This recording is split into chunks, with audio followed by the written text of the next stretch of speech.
This is the very first segment of the Volume 82 podcast, and today's guest is Anthony Elmo Cole from Waterloo, Iowa. Most people know him as Elmo. He has joined on today to just really talk about some very interesting life experiences that he's had.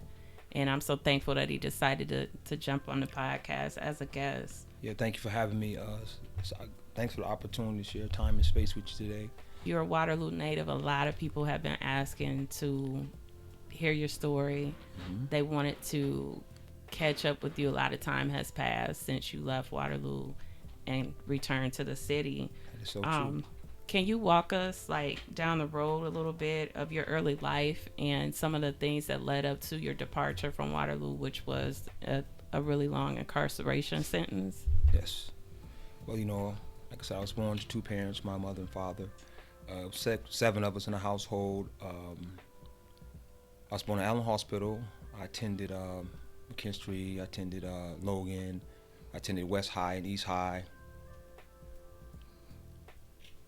Definitely. And you know what everybody I think remembers about you is Elmo was definitely a cool guy. That's what I keep hearing.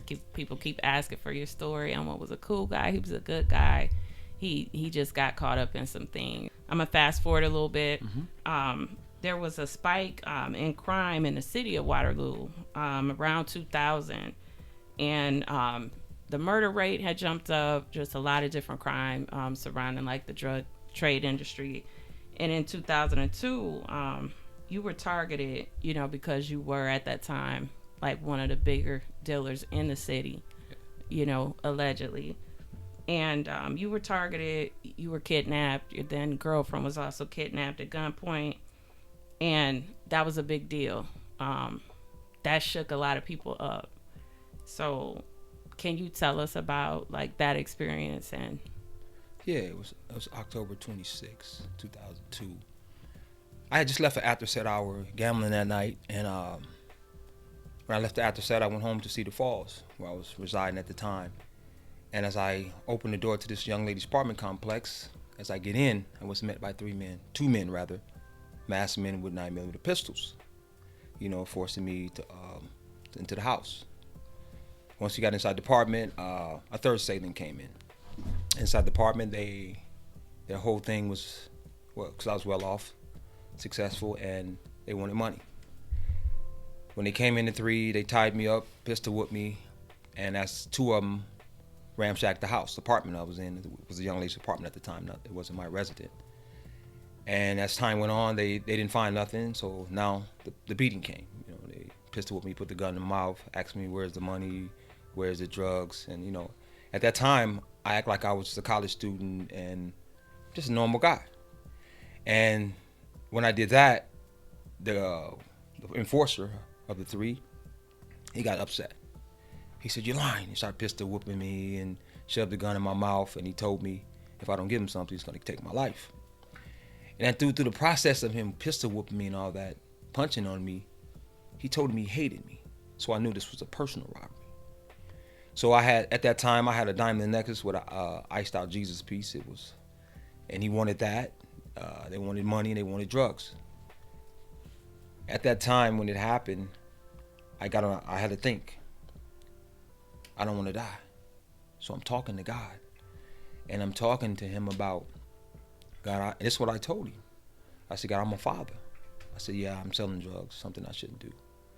I said, but in this house tonight, it's two of us in the house. I said, if I have to die because you hustling in these streets, then let that be. Don't allow this young lady in the household with me to die because she had nothing to do with this. And I went on and I told him, I said, but I pray that you don't allow me to die because I'm a father. I was supposed to go see my daughter in Chicago the next day. So I was talking to God, I said, but God, I believe that you are who you are, and I asked him that his will be done. Whatever he decide, let it be. Left it at that. So I made a phone call. As I was tearing the house, I had to make a drastic decision. I was thinking. I made a phone call. And I made a phone call. I said, we're going to go get this money. I'm going to give you the money. But I already knew in my heart that these guys wasn't going to let me live. Because when the guy who pistol with me told me he hated me. I knew this was personal. So I made the phone call. As I make the phone call, the person I was talking on the line, I said, who's there? And they was like, I'm babysitting my brother. Your brother's not here, which is my youngest brother. And they was like, I'm babysitting for him. They in Tama. He's watching my niece and nephews. I'm not taking him over there. I'm not putting nobody's life in danger. Right. So what I did is I hung up the phone. I said, well, the money's over there. Let's go get the money. Mm-hmm. So now, two of the assailants. One carries the lady I was in the house with. They carry her out and throw her in the trunk of her car. Did not notice until later. So I'm in the household, duct tape at the ankles and my hands behind my back. And they left me with this assailant. And the same assailant that they left me with was the one that when I was getting pistol whipped by the enforcer of the three, I acted I was fainting. And I'm bleeding like, ever seen the movie Paid in Full? When Ace Boogie got robbed, like that blood just running down my face. And the guy ran to the kitchen. He got water. He poured on my wound and gave it to me to drink. That was the same assailant that God allowed to stay behind.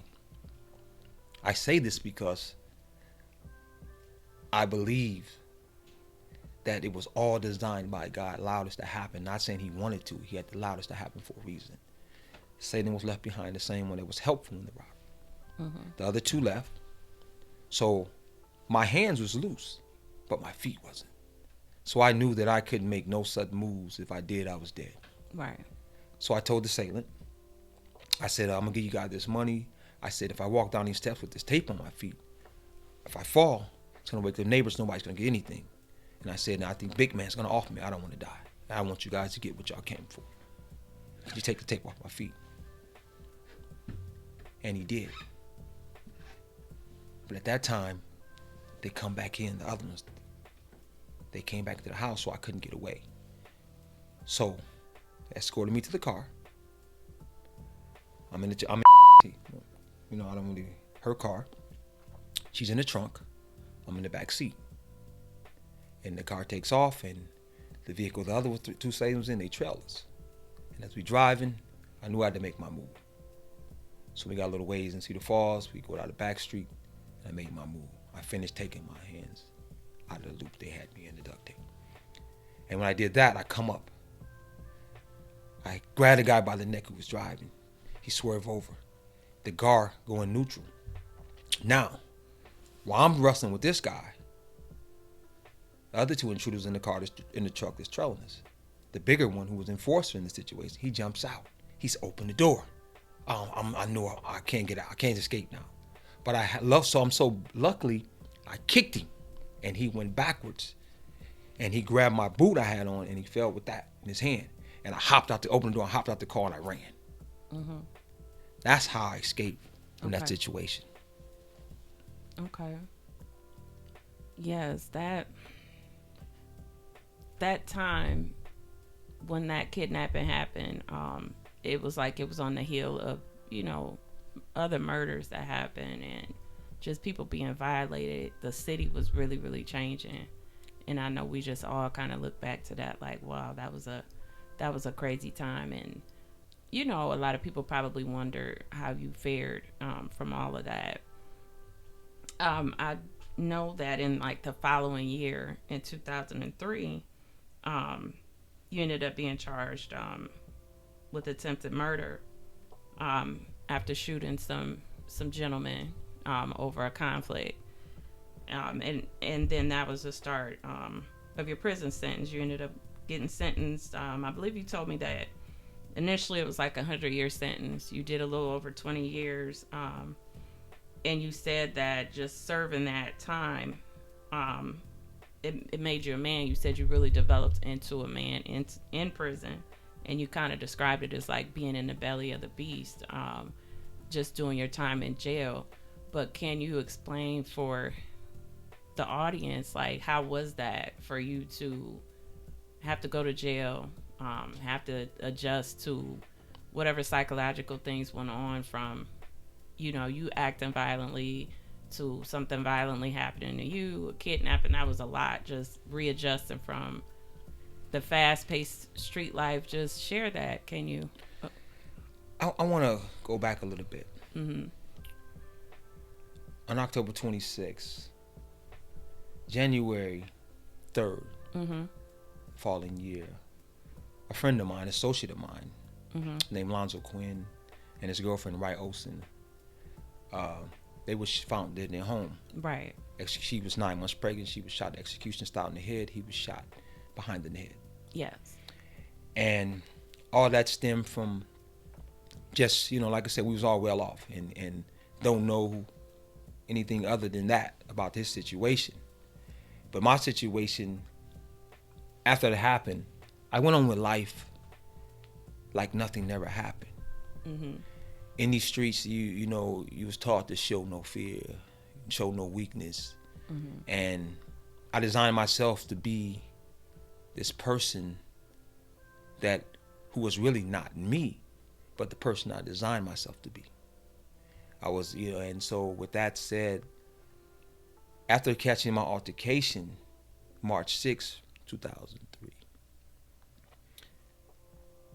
the whole thing behind it was I was emotionally hurt and angry and mad about my situation. Mm-hmm. So when emotions kick in, there's no reasons. So the altercation took place at the nightclub at Cristal's. It unfolded with me shooting 2 guys outside of the nightclub.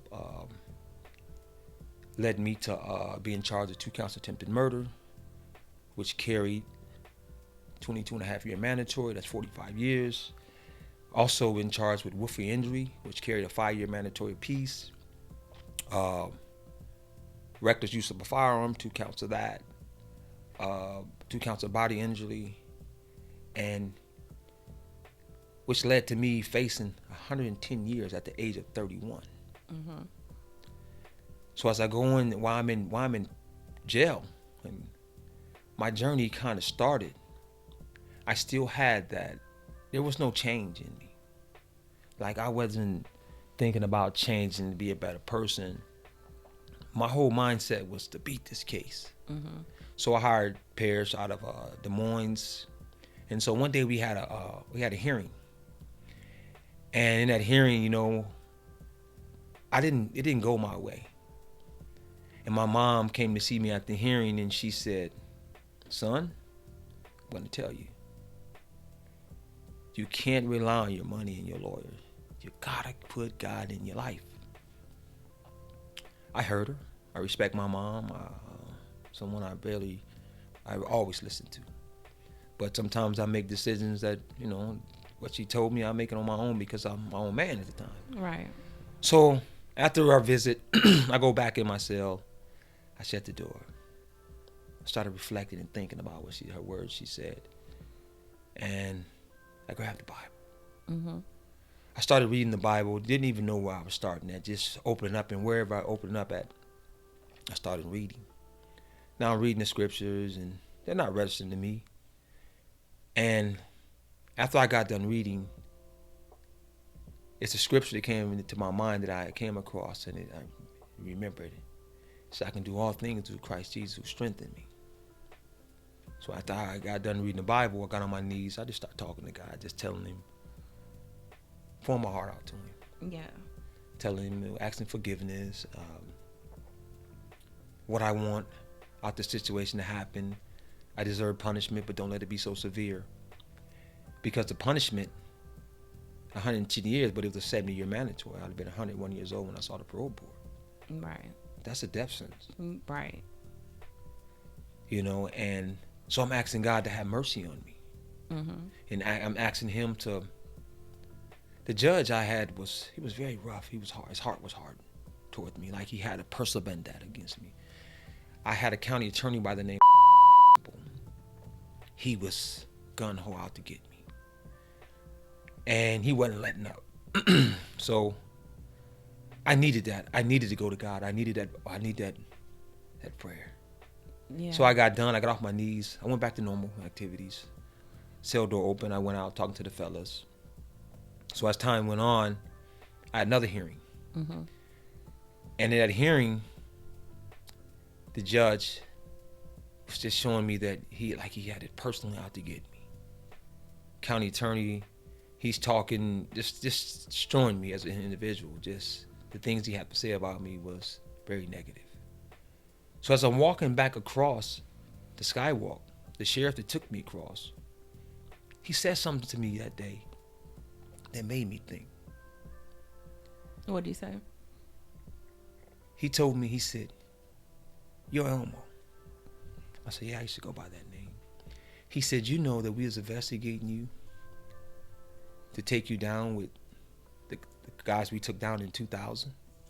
He said, we watched you go in a house and out of houses. We knew you didn't have no license." And he said, "But if we would have pulled you over, you'd have been on to us." He said, "You lived a good life." And he said, "You're good at what you do." Mm-hmm. Those words rang with me. So after he took his handcuffs and shackles off me, I went to my cell. No one was on the pod. So I went to the camera and let the guard know I was in there. He opened the door. You know, the first thing I did when I got in that cell, I closed it. What'd you do? I got on my knees. Back to God. Yeah, I got back to God. I got serious with him. Because at that time, I realized God has allowed me to escape what at that time could have been the RICO Act of life sentence from the feds. Mm-hmm. You just missed that. Missed that. And not even that. I started thinking, I just only escaped a life sentence. God allowed me not to get charged with the RICO Act with the feds and face a mandatory life sentence. He also allowed me to be in this predicament where I could have lost my life. But he didn't allow death to come upon me. He allowed me to be able to make it through that. And what I believe why he allowed that to happen, because trials and tribulations can shape and mold your life. Yeah. If you allow it to. Mm-hmm. And then what you learn from that situation, trials and tribulations, if you take that information and you use it in its proper context, you can become a better individual. But a lot of people don't because they ignore the symptoms. You know how like the Bible says warning come before destruction. Yeah. So people on this earth, they might be facing mild heart attack, but before that comes, they'll feel the sharp pain go down their arm. Right. That's right there.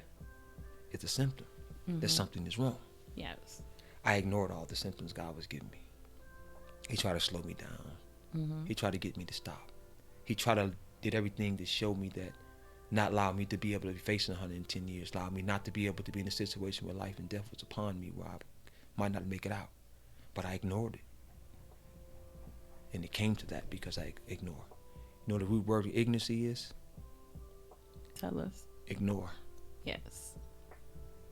That's why I was in predicament, because I was ignorant to the point that I ignored what God, the signs and symbols of God, to allow me to be able to spare myself from facing and going through trials and tribulations that's unnecessary. Yeah. I'm glad that you said that, because we still have so many people in our culture who think that it's necessary. And I understand when you don't know, you don't know, but we think That's that true. it's necessary for us to take the path of most, resistance and to take things that could put us in some really bad outcomes. People in the younger generation, they need to hear that really isn't a lifestyle that you have to tap into, that there are so many different things you can do. Just some of our discussions that we've had since we've been talking, it's like I see your genius working, and it's like you're able to apply now, what you were applying in a different way back when you were in the streets, but you're doing it differently. You're doing it legally, you're peaceful, you're free. Yes. You've made your vow that, hey, that's just something that I'm not interested in going back to. I know that huge egos come with being in the drug trade.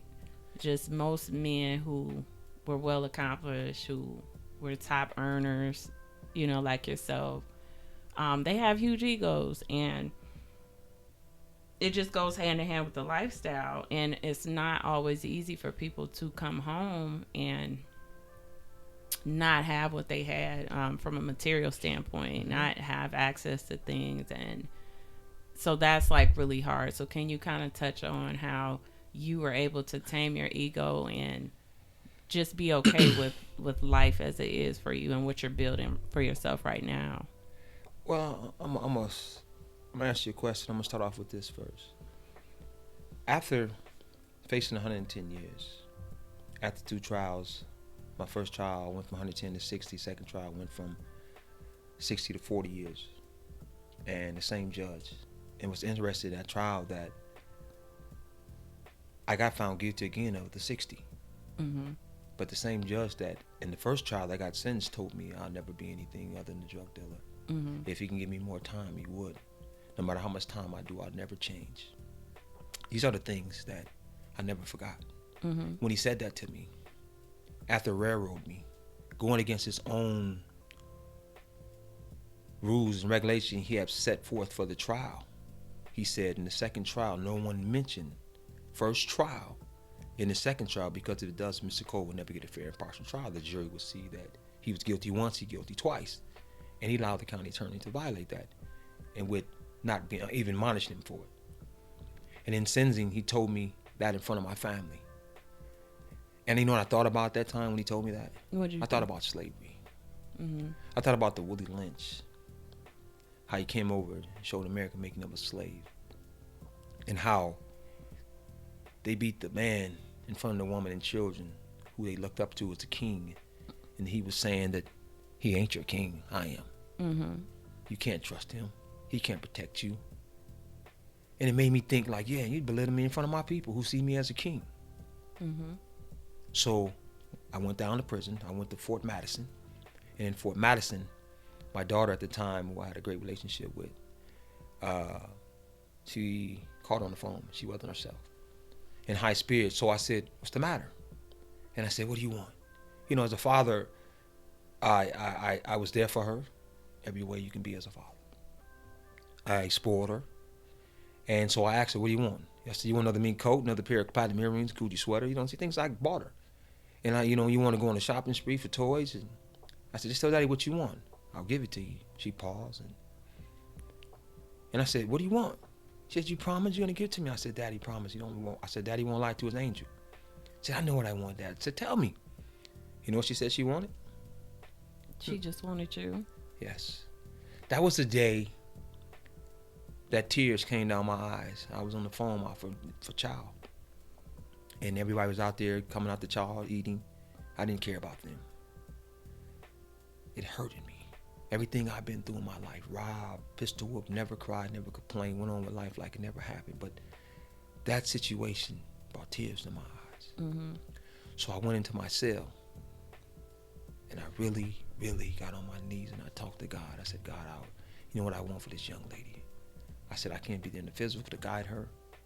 I said, I'm asking you to bring forth what I have planned for her life, to graduate from high school, go on to college, and become something. And I told him what I'm willing to give up. I said, I give you my word that I won't go back home to sell drugs.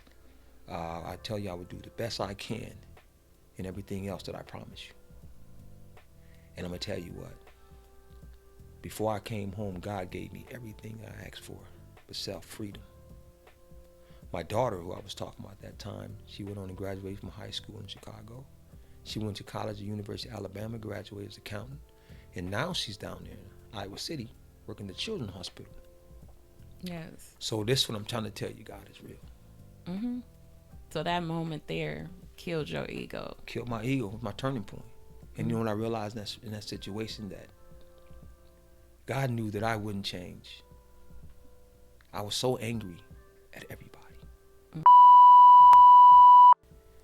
And my whole geared up to go home to do was to get those two. That was all I thought about. Mm-hmm. And God knew that if that would have happened, all I did would have hurt the people that I say I love. Yeah. So that changed my mindset. And that was my turning point. Mm-hmm. I started going to church now. I got real active. A guy named Mike Jones, called him Face. We was in the same cell house, 219 in Fort Madison. And he knew the word so great. And he used to sit there every morning and day, because he worked on the unit, and share the word with me. Mm-hmm. And I got to know the word through him. And also reading the Bible. So that was my turning point. Yes. That was in Definitely. 2005. Yes, you said that that prison made you, definitely made you a man, and that's interesting that you were able to, draw from something super important. Yes. A lot of times it happens that way though. If it's not something like uber important, we still won't attach to what and figure it out as to what we should be doing. Yes, that There is are a lot true. of people that you know hold you in a high regard in prison. You kind of talked to me about different leadership things that you did, Hmm. mentoring people. You said you went to Bible college and Yep. got your certification in that. Um, Yes. and you ran a couple of programs in prison. Yes. So you were really taking advantage of your time and trying to mold yourself. You took it seriously. Can you talk about that a little bit? Well, like I said, back in 2005, I thought about the situation. My daughter brought tears to my eyes. Her words. Um, that was my, like I said, the road to change. I knew the only way I was gonna be better and do better was I had to find my purpose. I had to come home with a major plan, and not the plan that a lot of people who come to prison, their plan is this: to fail. They don't fail to plan; they plan to fail, meaning that they got the same mindsetting they came in with. They want to go home and do the same thing they did that led them to incarceration. I knew that I was bigger and more than that.